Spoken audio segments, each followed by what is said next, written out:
One, two, three, four, five, six. Go ahead and count. 1, 2, 2, 3, 4, 5, 3, 6, 6. 1, 2, 3, 4, 5, 5, 4, 3, 2, 1. All right, we are good to go. I know they love that echo at the beginning. Gotta be football. Oh yeah, they love it. Okay, this first thing I'm gonna do. It is the Thanksgiving. TJ episode. Ferguson, what up? It's What's the up, Frank's Journey? Thanksgiving episodes again because we 1, 2, 3, 4, 5. There's only 5 of them. Welcome to a rare BWAAA Monday. I think we used to record on Mondays, didn't we? We did used to record on Mondays, but it was later. Many moons ago. Yeah. What's up, Ghetto Cowboy? All right, here we go. We're doing something a little different today, guys. We're not doing a regular episode. We're gonna do a couple of Thanksgiving type episodes. We're gonna do some Thanksgiving-ish stuff. All right, here we go.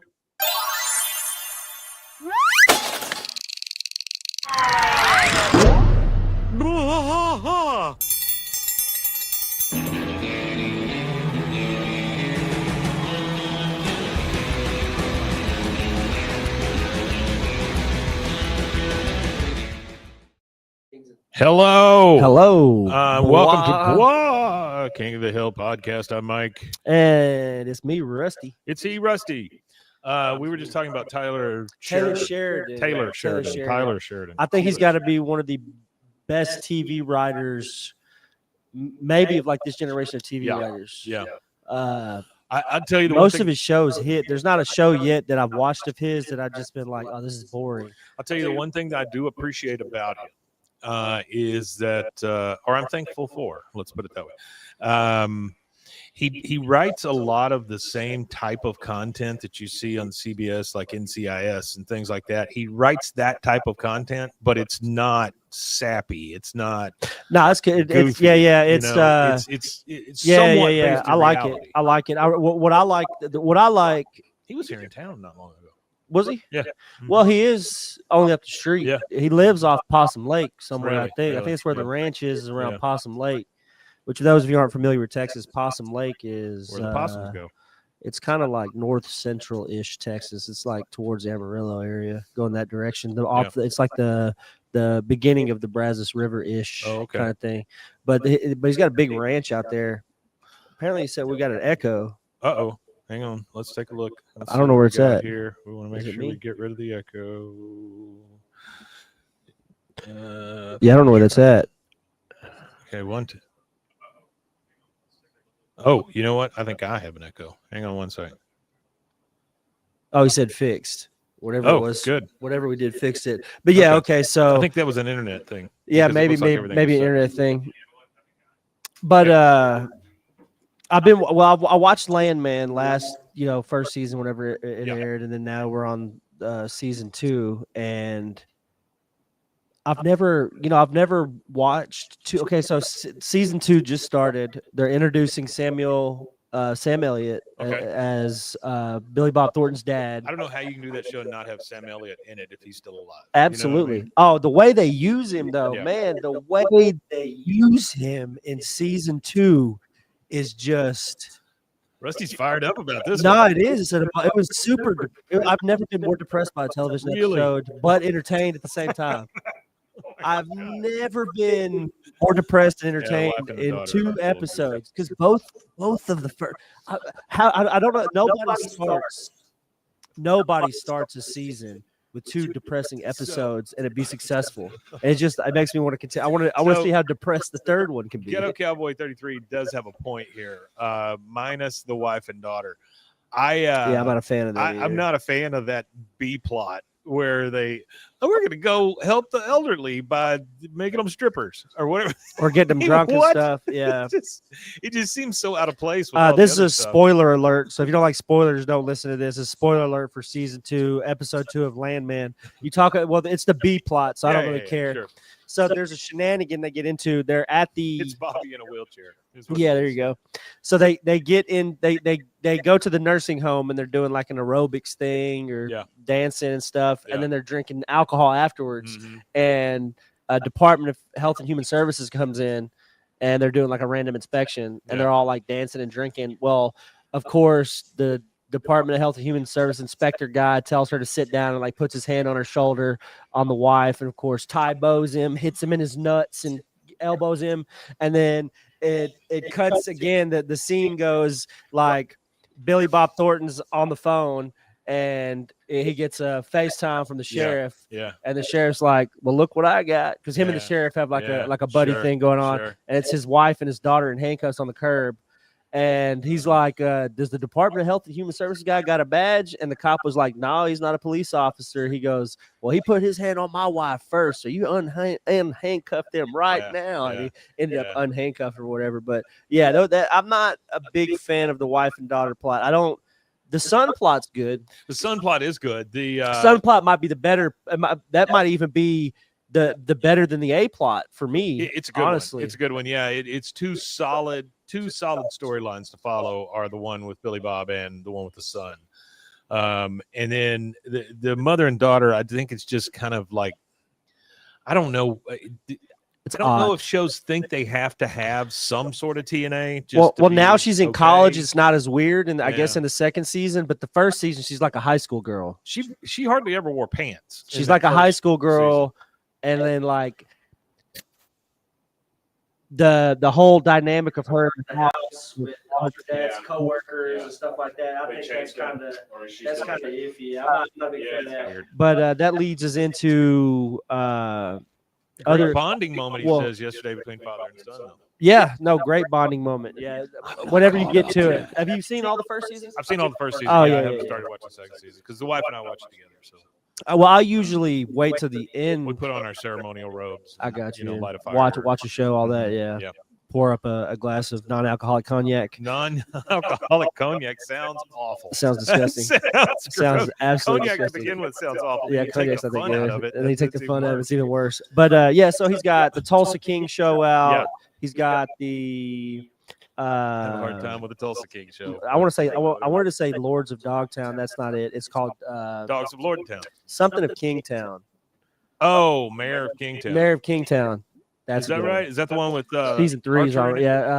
It's got Hawkeye, Jeremy Renner. Yeah, he's in there. Yeah. Well, it's cool. Well, it's not cool, but he had that horrific accident. That was cool. And then came back and still was able to do season 2 of that. But season 3 is really good. But Tulsa King also on season 3, pretty good. I'm ready for a new season of Sicario. Sicario was a really good one that he did. But we'll go ahead and segue into the Tulsa King. You know what else he did was Dennis the Menace 2.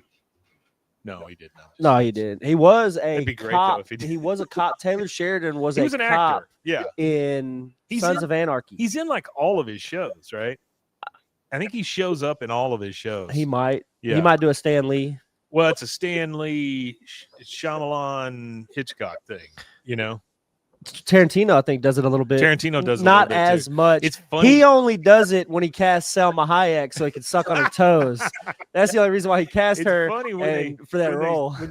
When they have big hits, all of a sudden you see them over in the corner, or you see them trying to be one of of the characters or something like that. Yeah. You know, these guys, they get a little. Tarantino's all right. His wasn't too bad. He only did that so he could suck on Selma Hayek's toe. We all know that. I can only think of maybe one or two that I'm not super fond of that Tarantino did, but the vast majority of his work, I mean, is really, really good. He's, M. Night Shyamalan has done some really good movies, and there are some great movies of his that I really enjoy, but he also has some super big stinkers. Yeah. And so one of the ones that tripped me out, I remember watching as a teenager, was The Village. Yeah. See, I love The Village. Tripped me out. Great. Yeah, that one in Signs. Twilight Zone. That one in Signs. Everybody really likes the Bruce Willis, Haley Joel Osment, what's it called? Sixth Sense. Everybody likes that one of his, but I'm not that big of a fan. I like Signs. Signs is my favorite of his. I mean, Signs, and then I really like the man versus himself struggle that Mel Gibson has throughout that whole show. I like that. It's great. It's great. The only thing that I would change with Signs is don't have that fight with the alien at the end, I didn't want to see the full alien. You know, I never want to see the full monster. I never want to see the full monster. You wanted to keep the illusion of the monster. I love when it ran by. That's great. In Brazil. I remember watching that as a kid. We were in the movie theaters watching that, and the kids go the whole it's great. Yeah, it was great. One more TV/movie reference, and then we'll get to what we're doing today. But I watched the first and second episode of Pluribus, which is the new Vince Gilligan show. I've heard that's good. Have you heard the theory? No, I haven't. About it? No, I haven't. So the main character, Carol, who is the actress from Better Call Saul. Okay. Number one. Was that Saul's secretary or wife or something? No, it was his partner. His partner. Yeah. She gets on an airplane in the second episode, and it's Wayfarer Airlines that she's on. Wayfarer is the airline that had the jet crash over Walter White's house in Breaking Bad, which I thought was fantastic little Easter egg. I love that kind of stuff. That is a good Easter egg. And then there was a theory going around on Reddit that Carol, the character in this show, is the granddaughter, either granddaughter or great granddaughter of a Twilight Zone character from over 50 years ago. Oh, damn. And then they kept talking kept talking about it. And Vince Gilligan says, yeah, that's it. We need more. He really did. I mean, it's freaking cool, man. We need more unexplained mystery. Wasn't the host of that the guy who played in Star Trek? Unsolved Mysteries? There was one of them, wasn't it? There was one of them mystery shows, or true or false. And they would show you a little story, and it would be, of course, I do remember that, and it would be like, is this true or is it false? And it would be some super far-fetched shit, and it would be true. Yeah. Farmer's Daughter, that kind of thing. Yeah, that stuff. All right, so this week is Thanksgiving. Of course, it is Thanksgiving. We all know that. It came up on me very fast this year. Insanely quick. It just felt like it zoomed up this year. Yeah. I was like, oh, it's Halloween. Shit, it's Thanksgiving. So we thought we would do kind of what's become a little bit of a tradition. We usually do some holiday episodes. We go over the Thanksgiving episodes of King of the Hill and kind of remember what we can and talk about them a little bit. Frank's Journey said it there in chat. Beyond Belief, Fact or Fiction. Yes, and it was the guy from Star Trek. Good job. Yeah, it was from, not Next Generation, whatever. Right, not Next Generation. What was the one after Next Generation? The one after the next generation. It was the Pepsi generation. It was the one after Picard. Look, just put something in. Maybe that's it. Was it Next Generation? I think it was Next Generation. Was he with Picard? Yeah, he's the big. Yeah. He is with Picard. Yeah. I thought he was. For some reason, I thought he was. Had his own. Did something? Ship. Did something bad happen to him? Something. Like in real life, did he? Was he caught on the island or anything? Oh no. Okay. No, nothing like that. I'm just gonna start calling it that. He just said, I know that somebody's messed with a kid. I'm just gonna call it on the island. He just said Beyond Belief, Fact or Fiction. Yeah. That's it. I think Chris Hansen came out. I think it came on Fox or it was syndicated, one or the other. Jonathan Frakes. There it is. That's his name. Good job, big square head, Jonathan Frakes. Okay, so what we're going to talk about there are 5. Count them 5. Thanksgiving themed episodes or close to Thanksgiving themed episodes in King of the Hill's original 14 season run, or 13 season run. And the first of which is season 3, episode 7. So we have covered this one. It's called 9 Pretty Darn Angry Men. It was first aired November 17th, 1998. It was written by Jim Dotrieve and directed by Sean Cashman. This is the one that says the guys and several others participated in a consumer focus Sean group. Cashman sounds really familiar. Like I have his email and I need to email him. That's how familiar that sounds. I think I do have his email because I was in a box. No, not I was in a box.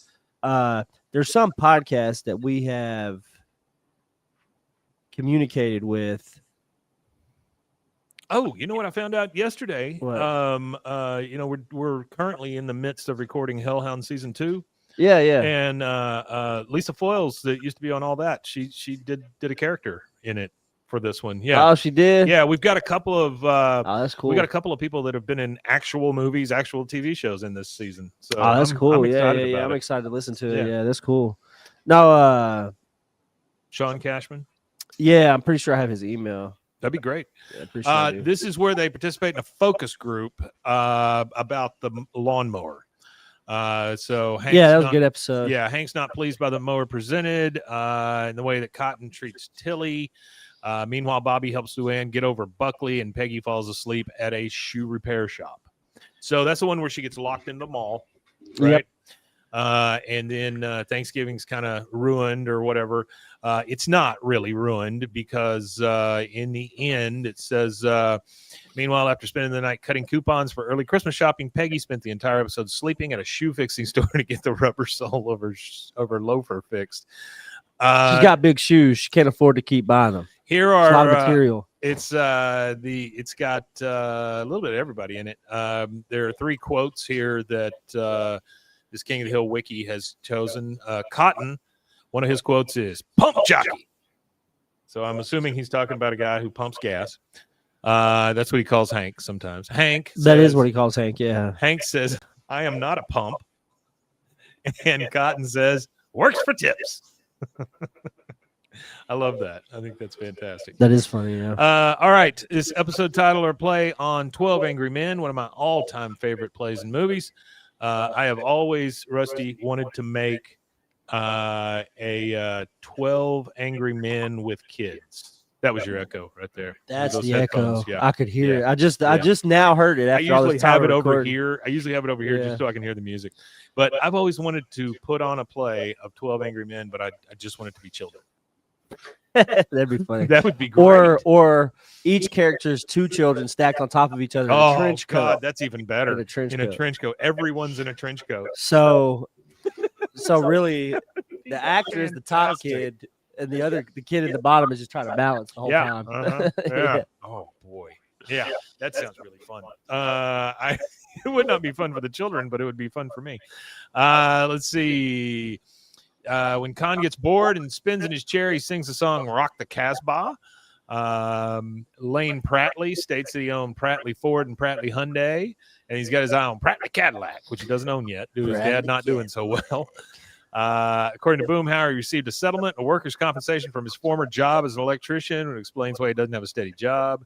Boomhauer's back just seems like his backstory just is completely muddled.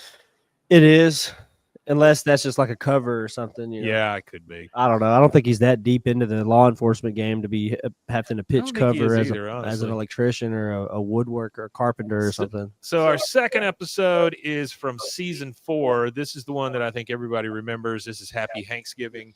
Oh, this is the one on the airplane in the one airport. Where they get stuck in the airport. Where they eat crap in the airport. Yeah. Hills and their friends are stranded at Dallas Fort Worth International Airport. I got a packet of crackers. Yeah, exactly. I have some ketchup. This is a really good one because it shows their community, like how just them and their friends are a community in and of itself. Oh, and Dale gets stuck outside on the tarmac smoking a cigarette. Yeah, he snuck out a door and ended up on the tarmac. The only quote they have here is Bill trying to fight back tears, saying, "I hate Thanksgiving." So that's a good quote. Yeah, because everybody was leaving for Thanksgiving and leaving him there by himself, wasn't it? Wasn't that the B plot? Yeah. Hank, after the flight is delayed again and Hank's turkey is mistaken for a bomb and destroyed, he says, "You blew up the wrong man's turkey." Dale says, he's talking to Con, "Hey, do your people even celebrate Thanksgiving?"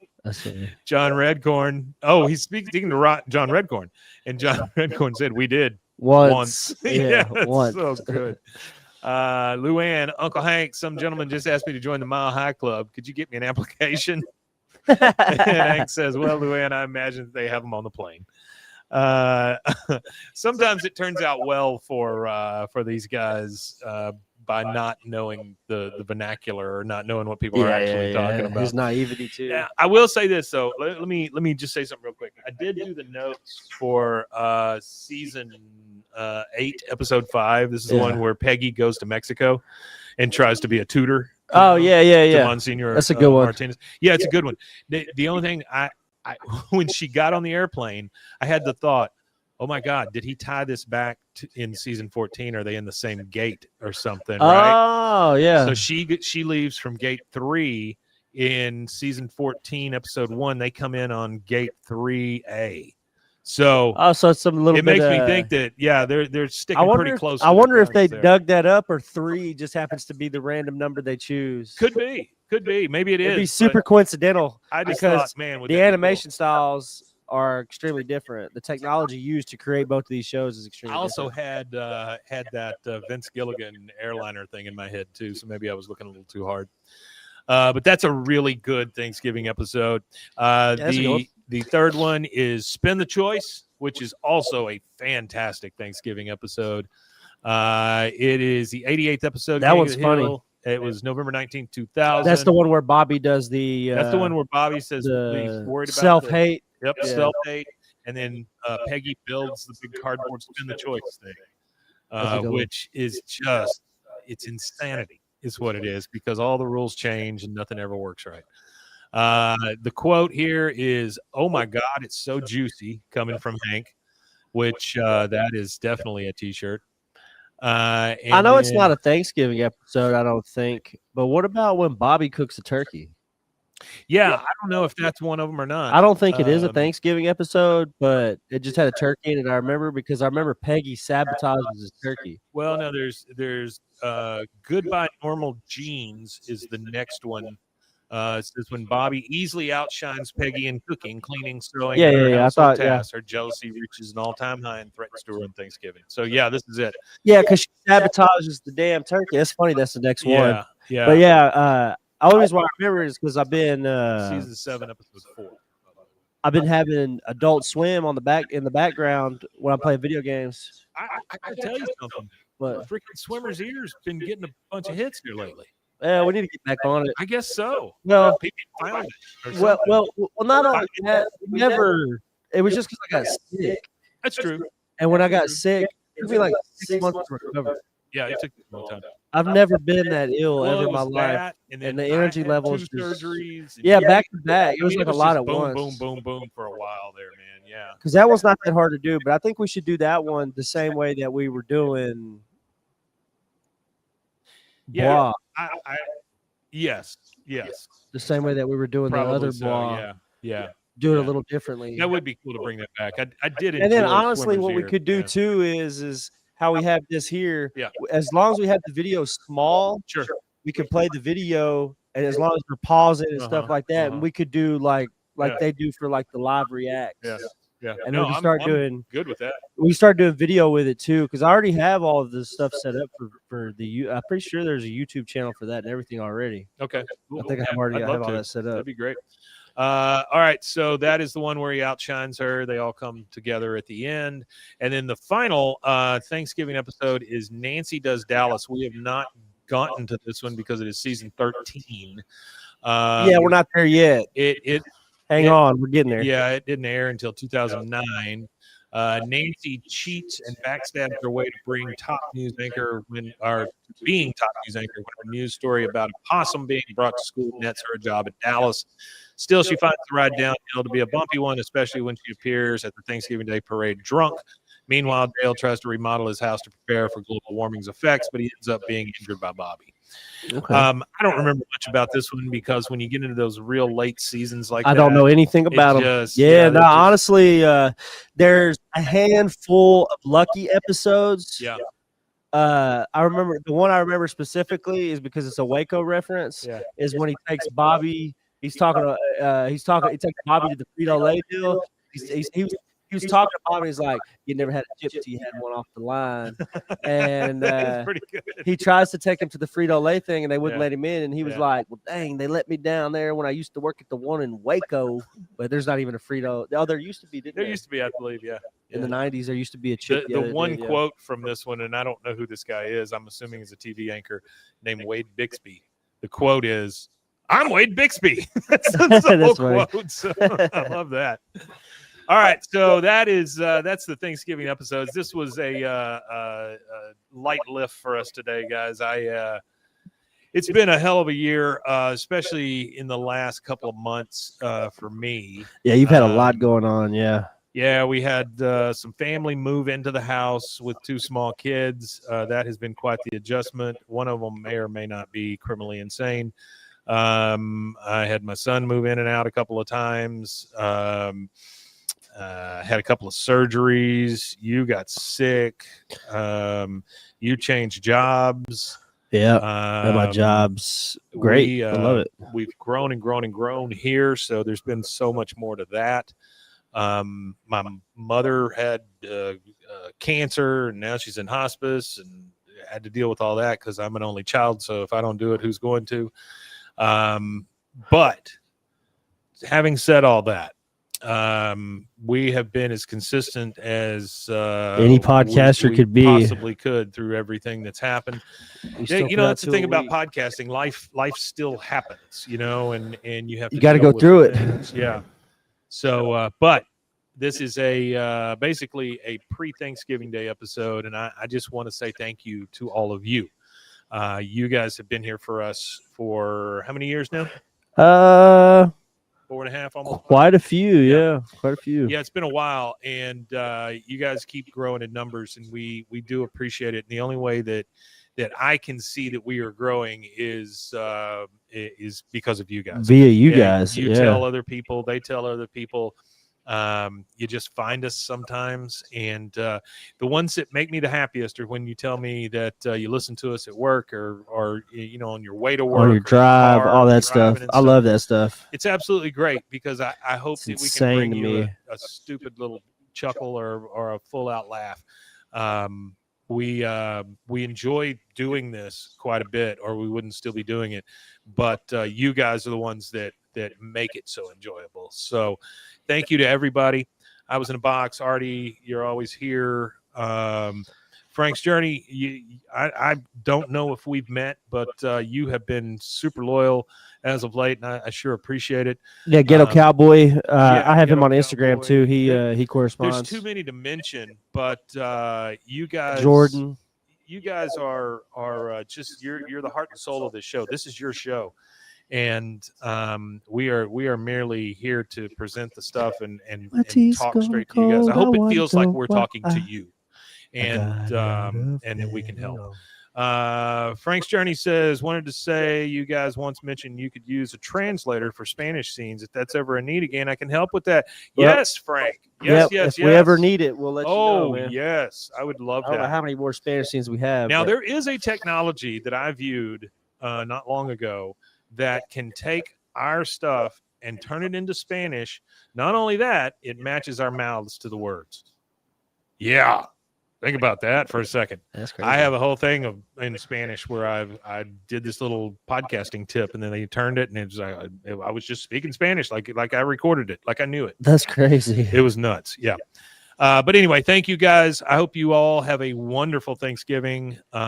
Eat some turkey for us. Don't directly drink the gravy, but drink the gravy. Yeah, drink the gravy. And boof the gravy. Just have a good time. Appreciate what's around you. You know, put your arms out, spin around in a circle, and realize that's all you can control. And you know, just love the ones you're with, man. That's whether they're family, whether they're friends, whether they're adopted family. Talking about Dango, love the one you're with. Dango, love the one you're with, man. Well, blowing in the wind. All right, guys. Thank you so much for joining us. You want to tell them where they can find us?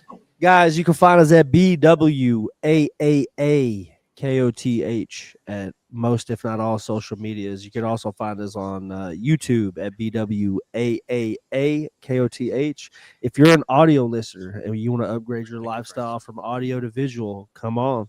Come check us out. Come like, subscribe, follow, comment. BWAAA KOTH. Guys, thank you again. We love you. One thing left to say. We Matanye. We Matanye indeed. Happy Thanksgiving.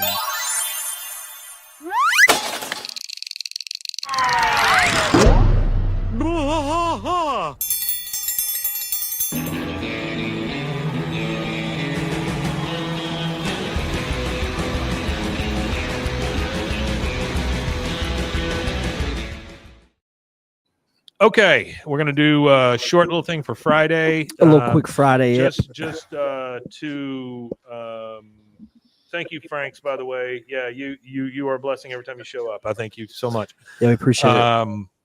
we're going to do a little thing on Jonathan Joss because they indicted his murderer. So just talk about that real quick. So we'll be right back.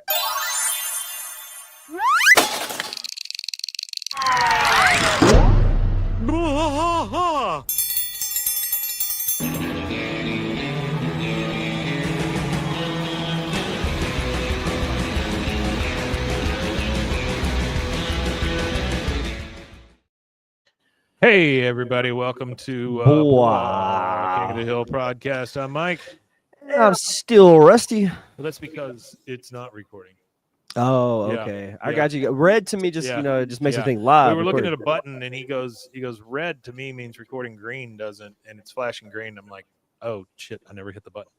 So hey guys, welcome to BWAAA, King of the Hill podcast. I'm Mike. And I am Rusty. And it is Black Friday. We've got a little bit of a serious note on this one. Yeah, it's a little more serious than what we generally like to delve into, but being very adjacent to the situation, we felt like we kind of have to follow it, and in following it, we have to discuss it again, and hopefully it's not something that we have to discuss too many more times, the negative aspects of the situation, and we can focus on the positive aspects of his life instead. So this is on the indictment of a man who is said to have shot Jonathan Joss. Yeah. So the alleged killer, he was indicted 5 months now after the shooting. Obviously, it's been some time now. So he was indicted in Bexar County. If you're not from Texas, Bexar County is where San Antonio is. BEXAR. Bexar, BEXAR. Yes. Monday, which would be yet last Monday, they indicted 57-year-old Sigfrido Ceja Alvarez on a single felony count of first-degree murder. At this time, no lead. Yeah, he was 57, and now he'll probably spend what time he has left. Potentially, I mean, depends on, I guess, on plea deals and stuff like that. He has the potential to probably spend the rest of his adult life in jail. I don't really know. Well, he's free right now on a $200,000 bond. Well, if he's indicted, he's probably, if he's been indicted, they would rearrest him, I would think. Wouldn't that how it works? It says it's I don't know how that works. Whether Joss's killing would be considered a hate crime. They haven't discussed that part anywhere yet. No. But what I'm going to do is I'm going to call I'm going to see if I can get on the court website and see if I can find the docket for it. Yeah, that'd be great. And see how much San Antonio charges for the full docket. I might just get the full docket and read through it. So yeah, it's moving along the court process for Jonathan Joss now. There was a friend there that said that he and how do you say that? Ceja, I guess. Ceja, yeah, Ceja. Were neighbors, and the two had argued or for years. CJ. Initially, San Antonio police said there were no evidence indicting the shooting was related to Joss's sexual orientation, but San Antonio Police Chief William McManus later walked back that statement, saying it had been premature, and whether Joss's sexual orientation played a role in the shooting was part of the investigation. Probably means they did find something. The district attorney's office said in a statement that he is charged with murder, which is the most serious charge applicable to this crime under Texas law. As the case is still pending, no additional details. Under Texas law, a hate crime, if there's a conviction, would be handled as an enhanced during sentencing. Yeah, it's not a separate crime. Yeah, it's not a separate charge. I had a buddy. This is kind of not the same type of hate crime. And not really a hate crime at all, because he was a teenage kid and he was spray painting a building. He had no clue who the building belonged to. Right. So my buddy, well, I can't even call him a buddy anymore, but whatever. A guy I knew at one point in my life, he was hanging out with a bunch of affluent kids, and he was the one poor little kid from that side of town, and they all got busted spray painting what they thought was an abandoned building. Okay. But it ended up being a storage building for a black church. Oh, no. My buddy had spray painted Wesley Snipes is here. Okay. The church pursued a hate crime as a racial really? hate crime. So Yikes. he got charged with like vandalism with an enhancement for like a racial whatever he supposedly put on it, Sure. and he didn't follow through with his probation. He ended up doing 13 months in prison for that. Ooh. Yeah. Well, watch what you spray paint, kid. Watch what you spray paint. Wesley Snipes ain't here. I do think it's good news. I hope it gives Tristan closure. I hope that Tristan can get some type of closure, justice. You know, incarcerated life for another life. Nobody, you can't get that life back no matter what you do, no matter what happens now to Mr. Alvarez. It doesn't bring back or change anything. And again, y'all be careful out there with anger. That's another thing that I kind of want to address. There's something that I was reading about out in Arizona where a guy was road rage and he thought he was shooting the driver of the car, but he didn't know that the guy had his kid in the back seat, and he ended up shooting and killing the guy's kid. Yeah. And there's like a whole roadside video of it and everything of the guy like laying in the ground screaming and stuff like that. Don't let your emotions, especially during the holidays when you're around people you might not want to be around, just don't let your emotions heighten. You know, try to be cool-headed no matter what the situation is. Of course, keep yourself safe, but pausing and you gotta counting think. thing really does work. You got to think. Like if you can just let me take 90 seconds, you know. It takes a split second. That's your life changed completely. Not your life, but other lives too. Think about it. Yeah, that's the other thing too. You know, I've had some family members that have been through drugs and crimes and all kinds of stuff because why wouldn't they in this world that we live in currently? But it takes a lot to turn the anger around. It's real easy to get angry quickly. I know I struggle with that, and I try to. My wife is the best thing that's ever happened to me in a lot of regards, and that is one of them. She's taught me to slow down, count, think, just breathe, and then I can react. Because I've put myself in some bad situations before because of this stuff. Oh yeah, I've definitely. It's rough, man. It's hard to. Punched a few things. Oh yeah, probably didn't need to. That's why this finger doesn't go back the way it's supposed to. That's why I rest like that, because it punched a wall. That's why I got scars all on my hands from punching trees and faces. And it doesn't. It didn't help. Doesn't help anything. It didn't help at all. It's just like drinking. All it did was take the hurt from my head and put it in my hand, and then as soon as my hand stopped hurting, it went back to my head. You know, it's a temporary fix. One of the things that does help me, when this kind of anger and stuff rises up, is. I'll put on my headphones and just watch garbage on YouTube. I honestly, that helps. I will watch people falling down and kids doing stupid things and stuff like that, and just let it wash over me, you know, because I don't have to think. I stay so full of God's green lettuce that I couldn't be mad if I tried to be mad. Yeah. There's that. That definitely that's one emotion I don't feel very often unless I'm in traffic and somebody's driving too fast. Yeah. That's something that works for a lot of people, and so of course that's the thing they're trying to take away from us. Yeah, that whole thing. We got to go through the whole rigmarole again. Like they just legalized it. Mitch McConnell was one of the people that was voted for the legalization in the farm bill, and then he slides in his little rider in their appropriations stuff. Man, it's all just a dance. Yeah, it's all a dance. All right, guys, we're gonna go eat some leftovers and enjoy what's left of Thanksgiving. I got one last message. Don't let corporate America rule your Friday today. No kidding, right? Black Friday lasts for months. Don't let corporate America rule the rest of this year for you. Yeah, don't. Because Christmas, it's all about them selling you stuff, man. It's all about them selling you stuff. Just enjoy your people. Enjoy the things you have. Boy, if we would all just stop buying stuff for one day. You know what you need to do? Anything you think you're buying getting a deal on, go to camel.com, and you could put in the current price of the item you have, and it'll find that item, and it'll tell you what its lowest and its highest price was to see if you're actually getting a deal. Also, be careful with Black Friday items. because often that $150 TV that was $500 last week, it's a special edition of that TV that they only make for Black Friday sales. And those things are made very, very cheaply. And they will break very, very quickly. Yeah. So be careful. Just be careful with that kind of stuff. Don't let corporatism rule your life today. Don't let things take over your holidays. Remember, Black Friday is no longer just a day; it's a whole month. It's more than a month. It seems like it started in October.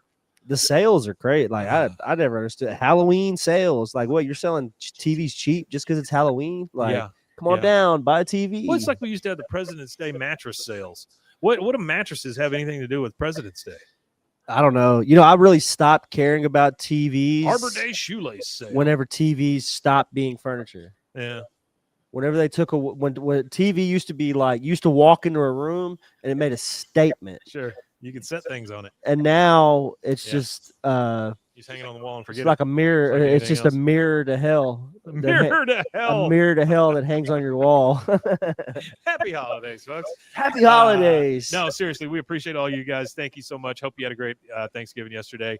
And we'll be back Monday with a full-on episode. Yeah, we'll get back to normal till Christmas week, and then you'll probably get another week like this during Christmas week. Yeah, but we'll do something funky for Christmas. Yeah, we'll do something crazy. Thank you guys. We appreciate you. Where do they go to find us?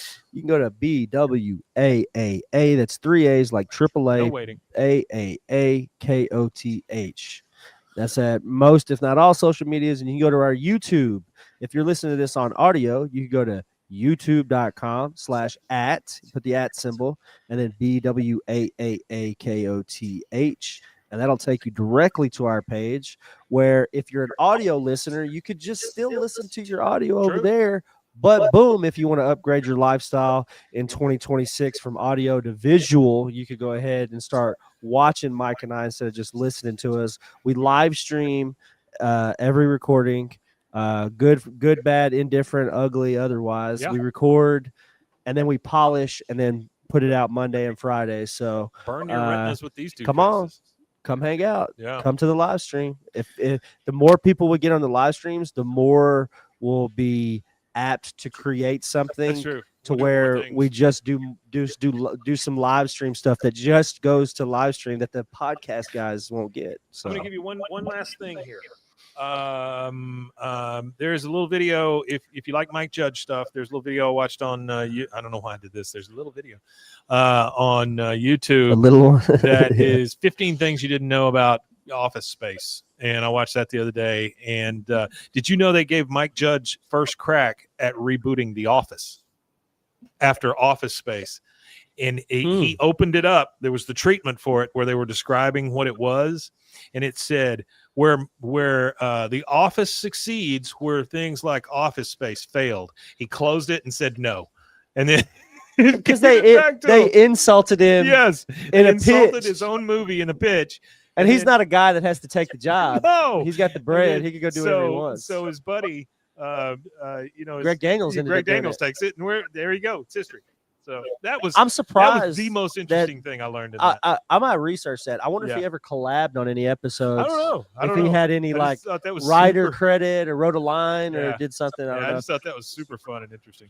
All right, guys, we'll see you again next time. It's Artie's birthday today. Don't forget it's the 24th. Yeah. What? It's Artie's birthday today. Oh, happy birthday, Artie. Yeah. Happy birthday, Artie. We're recording on November the 24th. Friday, yes. Happy birthday to you, buddy. All right, we love you all. We'll see you soon. Bye. Wimitanye.